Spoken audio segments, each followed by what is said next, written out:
भारत माता की, भारत माता की जय गुरुदेव, धन गुरुदेव, जय गुरुदेव, धन गुरुदेव। बोले सो निहाल, सत श्री अकाल। 2024 के चुनाव प्रचार की मेरी ये अंतिम सभा है। मैं मां चिंतपूर्णी, मां नैना देवी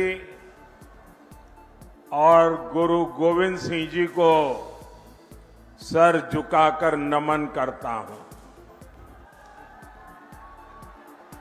हमारे होशियारपुर को छोटी काशी कहा जाता है। ये गुरु रविदास जी की तपोभूमि है। और संयोग देखिए, काशी जहां से मैं सांसद हूं, वहां गुरु रविदास जी का जन्म हुआ था। इसलिए होशियारपुर की इस पुण्य भूमि पर आज चुनाव अभियान का समापन होना मेरे लिए अपने आप में सौभाग्य से कम नहीं है। भाई और बहनों, गुरु रविदास जी कहते थे, मन चंगा तो कठौती में गंगा। मैं भी पूरे ईमानदार मन से देश की सेवा में जुटा हुआ हूं और इसलिए जनता का आशीर्वाद भी मेरे साथ है। मैं देश भर में जाकर के आया हूं। जनता जनार्दन ने तीसरी बार मोदी सरकार बनाना पक्का कर लिया है।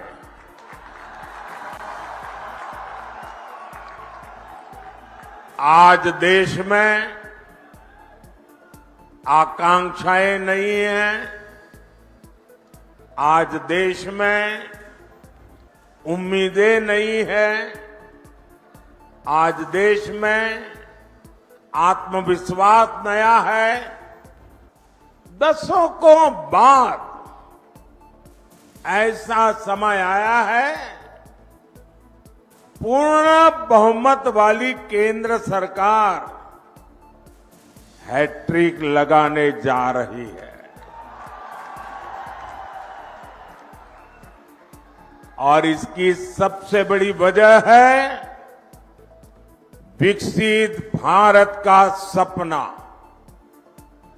आज हर भारतीय विकसित भारत के सपने के साथ एक रूप हो गया है, जुड़ गया है। और इसलिए हर देशवासी हमें आशीर्वाद दे रहा है। साथियों, आपको याद होगा, मैंने लाल किले से कहा था, यही समय है, सही समय है। और आज फिर कह रहा हूं, 21वीं सदी भारत की सदी होगी।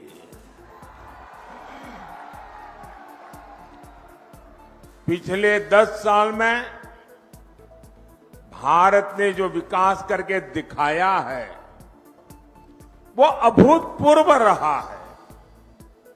आज जब पंजाब के लोग, दूसरे राज्यों के लोग विदेश जाते हैं तो खुद देखते हैं कि वहां भारत और भारतीयों की इज्जत कितनी बढ़ गई है। जब देश में दमदार सरकार होती है तो विदेशी सरकारें भी हमारा दम देखती है। और वीरों की इस धरती पंजाब से बेहतर कौन जानेगा कि दमदार होने का मतलब क्या होता है। दमदार सरकार जो दुश्मन के छक्के छुड़ा दे,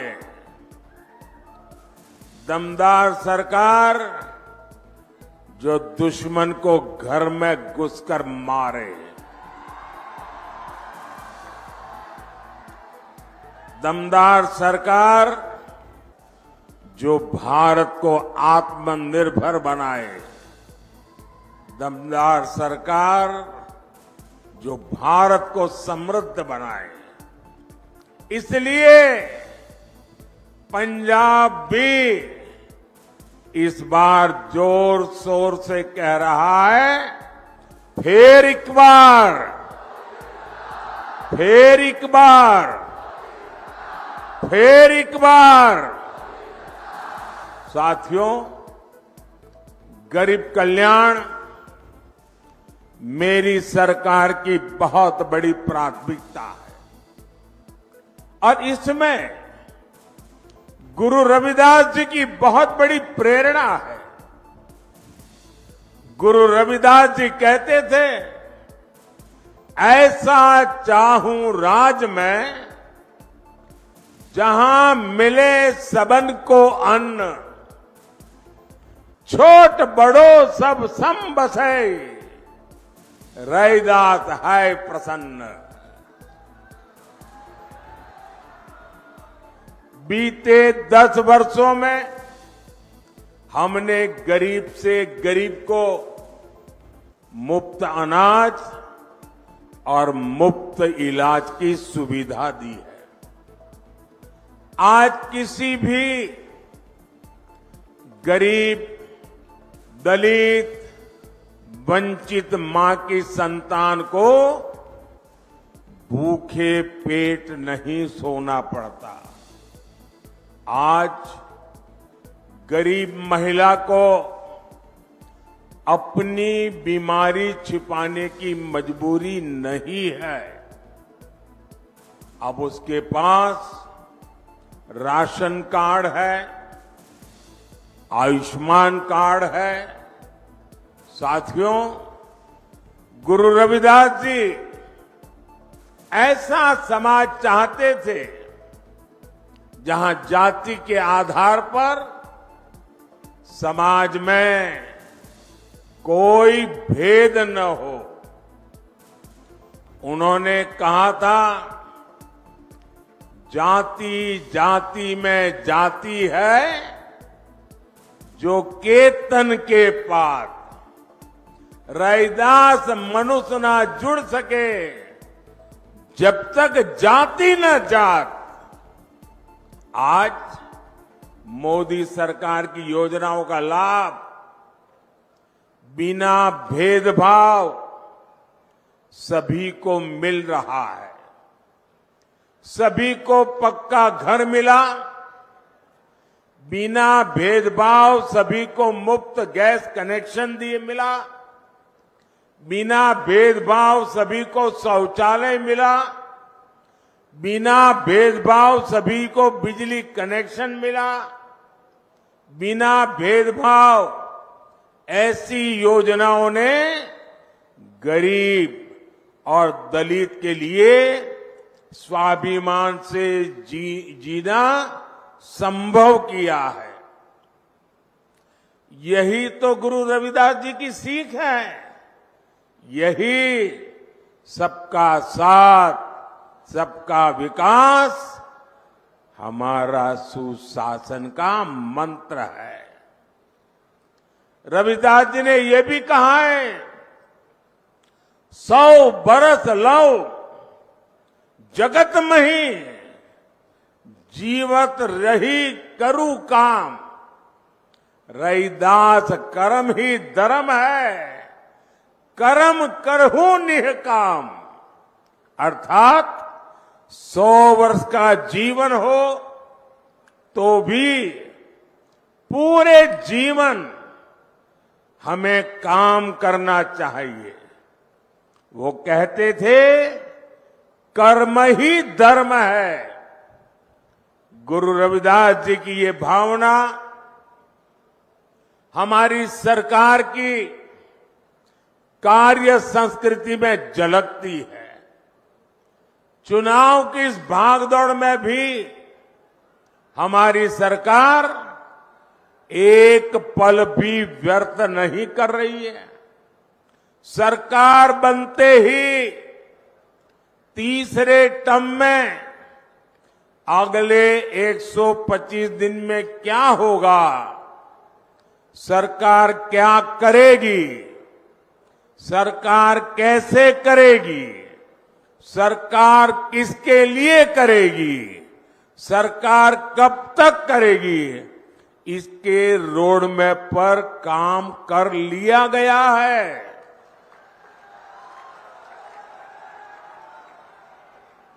इसमें भी 25 दिन विशेष तौर पर युवाओं के लिए केंद्रित किए गए हैं। अगले 5 साल में कौन से बड़े निर्णय लेने हैं, इसकी भी रूपरेखा खींची जा चुकी है। अगले 25 साल के विजन पर भी हमारी सरकार तेजी से आगे बढ़ रही है। साथियों, ये भाजपा सरकार का सौभाग्य है कि उसे गुरु रविदास से जुड़ी विरासत को सम्मान देने का अवसर मिला है। काशी में उनके जन्म स्थान का विकास किया जा रहा है। काशी में गुरु रविदास जी के जन्म स्थान पर सुविधाएं बढ़ाई जा रही हैं। वहां लंगर हॉल बना है, म्यूजियम बना है, पार्क बना है, मंदिर के आसपास सड़कें बनी हैं। कोशिश यही है कि आप लोग जब यहां से काशी आए तो आपको वहां परेशानी न हो। और इतना ही नहीं, मैं काशी का सांसद हूं, इसलिए जब भी आप काशी आए ना तो आप मेरे मेहमान हैं। और मैं मेहमान नवाजी में कोई कमी नहीं रखता हूं।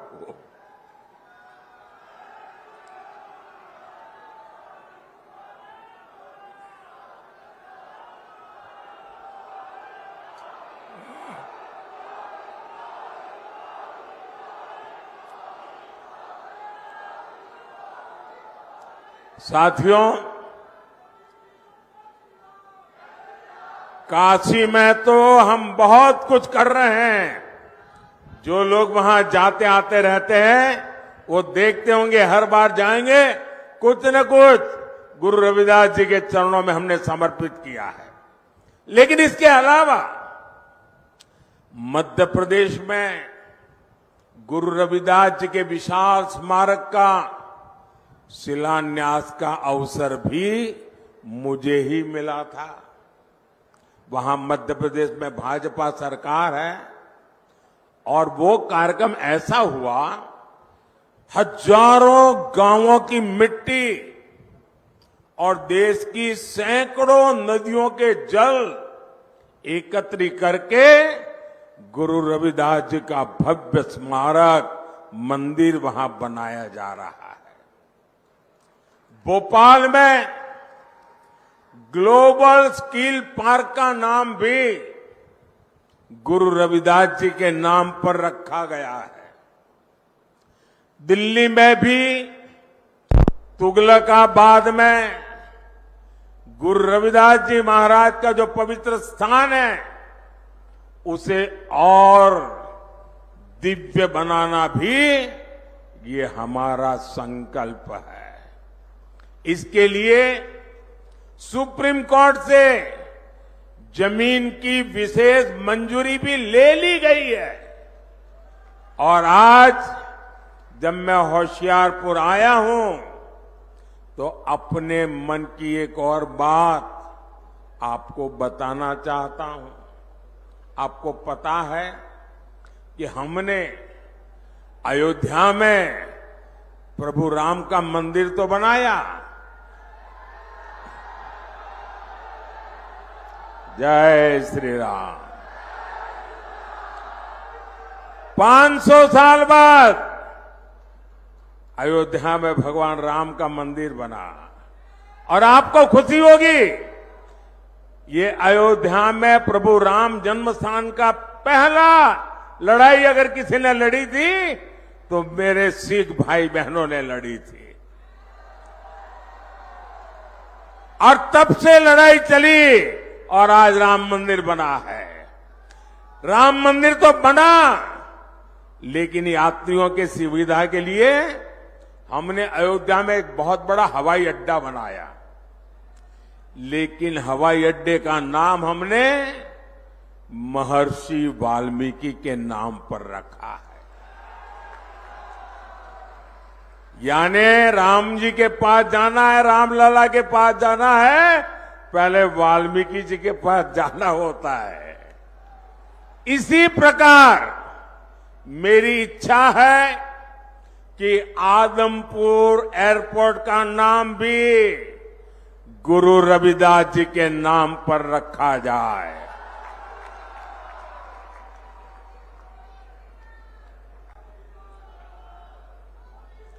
सरकार बनने के बाद इस दिशा में तेजी से काम किया जाएगा।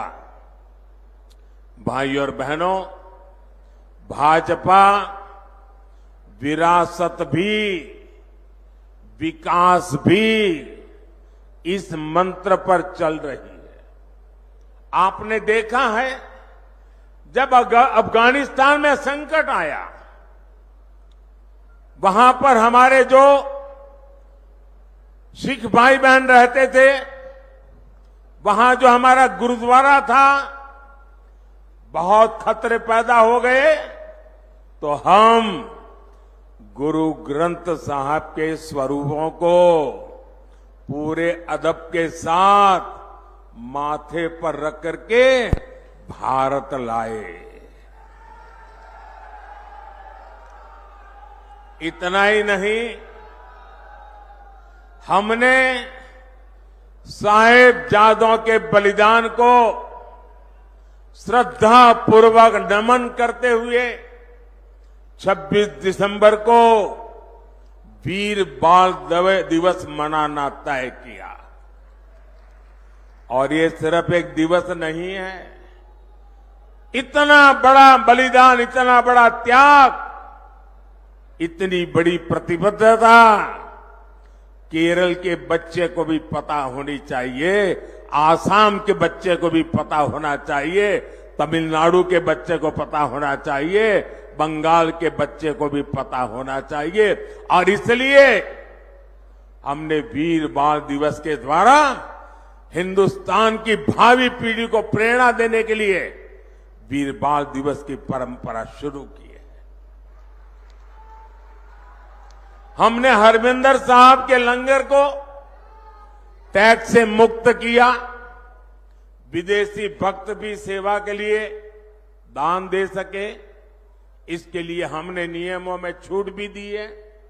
साथियों, विकसित होते भारत के सामने कुछ चुनौतियां भी है। कांग्रेस और इंडी गठबंधन की स्वार्थ की राजनीति, वोट बैंक की राजनीति ने देश का बहुत नुकसान किया है। इनका वोट बैंक, जो वोट बैंक के प्रति उनका प्यार था कि बंटवारे के समय के हमारे करतारपुर साहिब पर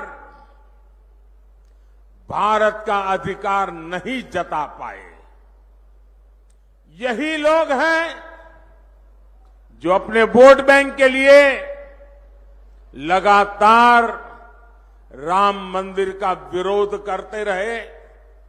अपनी तुष्टीकरण की इसी राजनीति की वजह से इंडी गठबंधन सीएए का भी विरोध कर रहा है।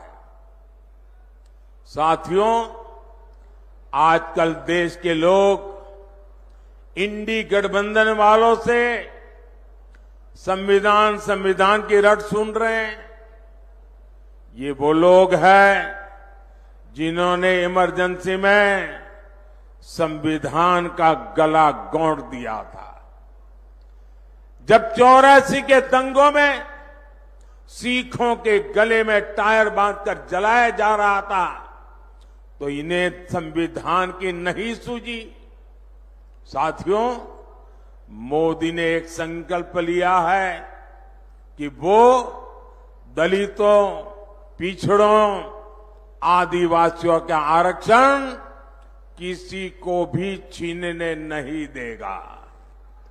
अपनी सरकार के 10 साल में मैंने लगातार एससी, एसटी, ओबीसी के आरक्षण की रक्षा की है। ये कांग्रेस और इंडी गठबंधन वाले मेरी इस कोशिश से भी भड़के हुए हैं। दरअसल आरक्षण को लेकर इनके खुद के इरादे बहुत खतरनाक है। इनका पूरा track record SC, ST, OBC का आरक्षण छीनने का रहा है।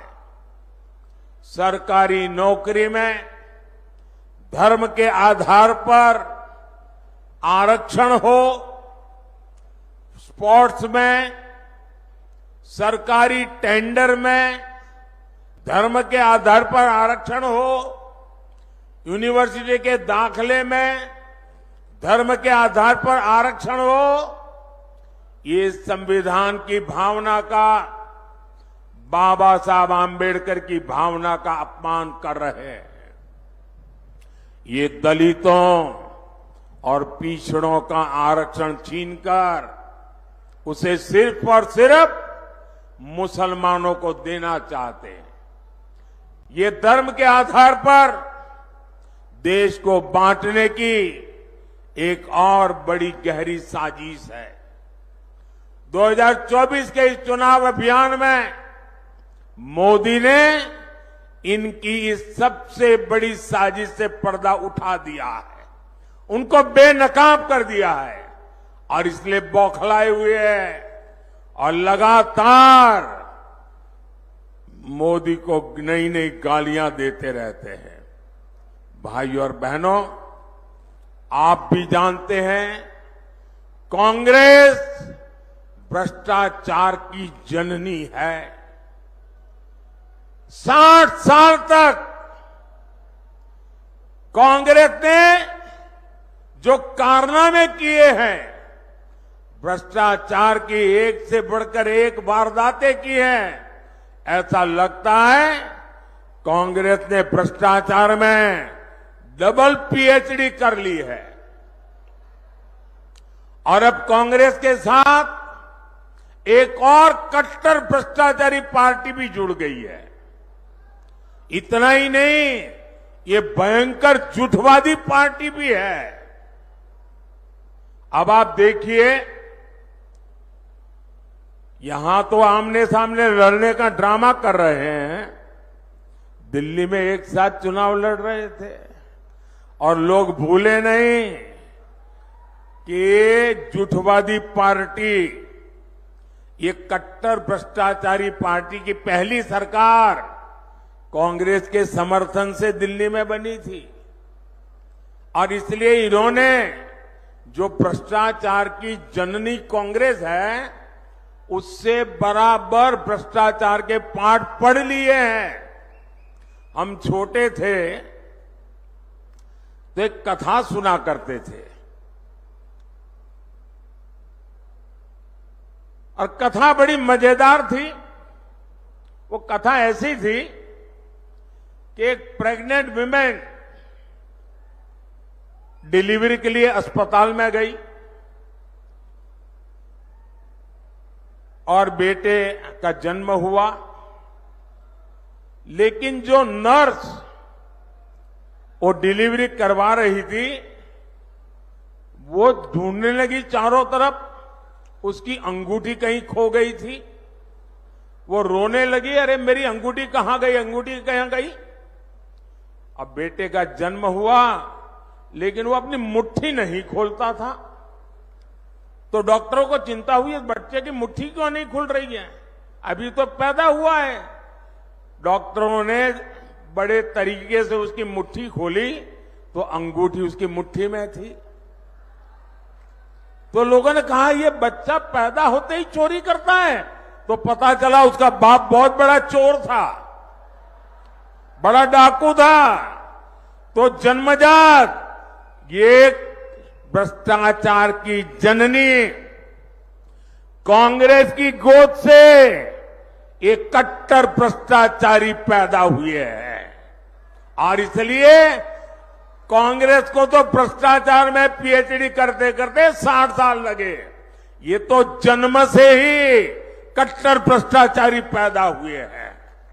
ये लोग क्या क्या बातें करते थे, कहते थे पंजाब को नशा मुक्त करेंगे और नशा मुक्त के इतने भाषण किए, पूरे पंजाब को बदनाम करने वाली उड़ता पंजाब फिल्में बनाई थी, चारों तरफ बदनामी की थी। लेकिन इन्होंने आते ही नशे को ही अपनी कमाई का साधन बना दिया है। दिल्ली के शराब घोटाले को पूरी दुनिया जान चुकी है। यहां खनन माफिया भी बेलगाम चल रहा है। इन कट्टर भ्रष्टाचारियों ने, भयंकर झूठवादियों ने पंजाब को गैंग वॉर में झोंक दिया है। इन लोगों ने पंजाब में उद्योग और खेती दोनों को बर्बाद कर दिया है। ये कट्टर भ्रष्टाचारी भयंकर झूठवादी तो नारी उत्पीड़न में भी नंबर 1 बनते जा रहे हैं। आज दिल्ली से लेकर पंजाब तक इनके कारनामे दुनिया देख रही है। इनके नेता का ठिकाना नहीं, नीति फर्जी, नारे फर्जी और नियत में भी खोट है। साथियों, पंजाब वीरों की धरती है, पंजाब शौर्य की धरती है, पंजाब पराक्रम की धरती है, पंजाब पुरुषार्थ की धरती है। लेकिन इंडी गठबंधन के लोग हर कदम पर वीरों का अपमान करते हैं। यही लोग हैं जिन्होंने हमारे देश के सेना के अध्यक्ष जनरल बिपिन रावत को गली का गुंडा कहा था, और वो सिर्फ जनरल बिपिन रावत का अपमान नहीं था, हिंदुस्तान के हर फौजी का अपमान था, हिंदुस्तान के हर सैनिक का अपमान था। यही लोग हैं जिन्होंने सर्जिकल स्ट्राइक पर हमारी सेनाओं से सबूत मांगे थे। यही लोग हैं नेहरू के जमाने की 62 की लड़ाई में चीन को क्लीन चिट देकर भारत की फौज का आए दिन अपमान करते रहते हैं। कांग्रेस और इंडी गठबंधन ने हमारी सेनाओं को कमजोर करने में कोई कसर बाकी नहीं छोड़ी थी। याद कीजिए, देश आजाद हुआ तब से जीप घोटाला हो, बोफोर्स घोटाला हो, सबमरीन घोटाला हो, आर्मी के लिए ट्रक घोटाला हो, इन लोगों ने हर मौके पर देश की सेना की जरूरतों की चिंता नहीं की, देश की सेना की शक्ति की चिंता नहीं की। इन्होंने लूटने की योजनाएं बनाई, चोरी करने की योजनाएं बनाई, भ्रष्टाचार करके देश के खजाने को खाली करने की योजना बनाई है। ये लोग हैं जिन्होंने तेजस फाइटर प्लेन के प्रोजेक्ट को ठंडे बस्ते में डाल दिया था। यही लोग हैं जिन्होंने बरसों तक सेना के अंदर एकरूपता, एकात्मता लाने के लिए सीडीएस पद के गठन को लटका कर रखा। यही लोग हैं जिन्होंने सेनाओं को आधुनिक बनाने के लिए जरूरी रिफॉर्म्स नहीं होने दिए।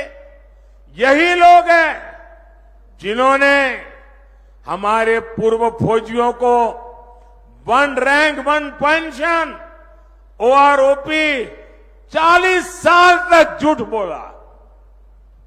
भाइयों बहनों, और कैसा झूठ, ये सेना के जवानों की आंख में कैसी धूल झोंकते हैं।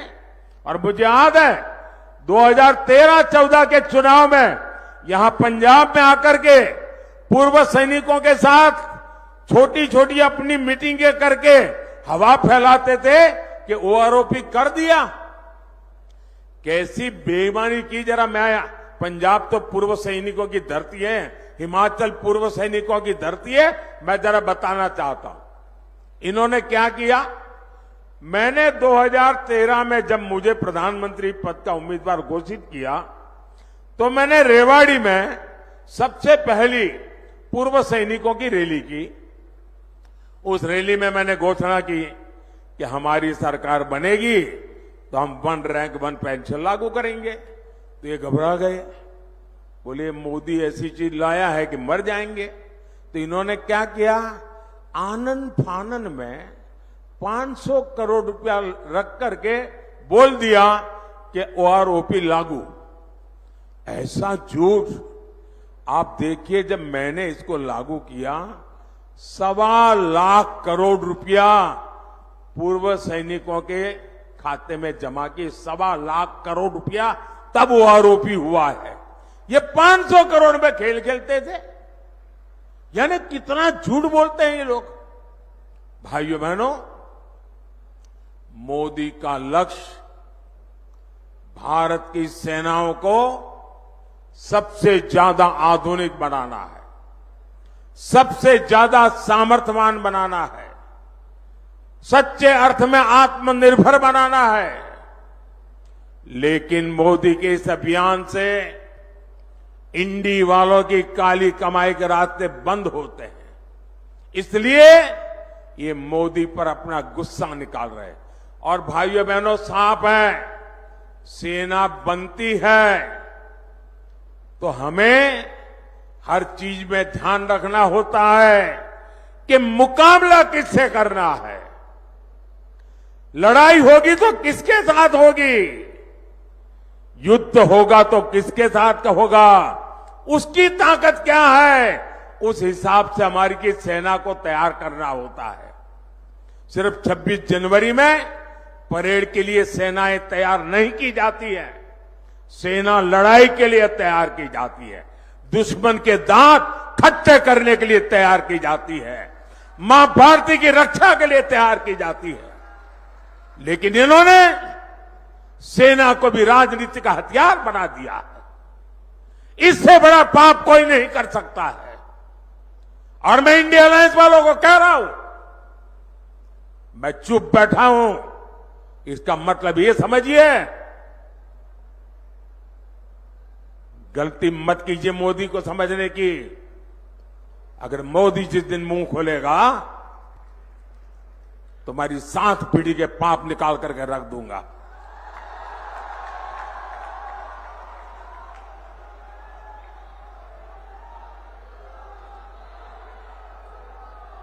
आपको मोदी को जितनी गालियां दे दीजिए, लेकिन मेरे देश की सेना का अपमान ये मोदी नहीं सहन करेगा।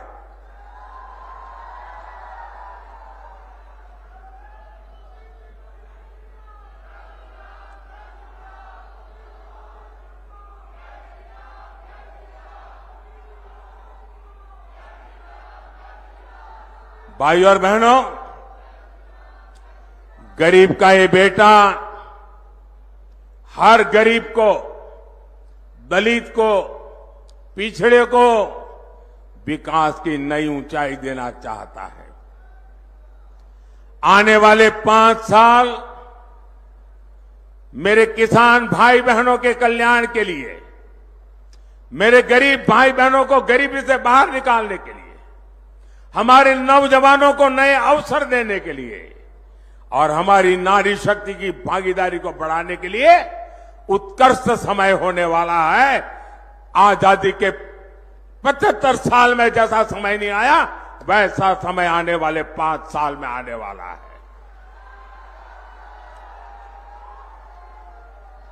और इसलिए चुनाव की मेरी आखिरी सभा में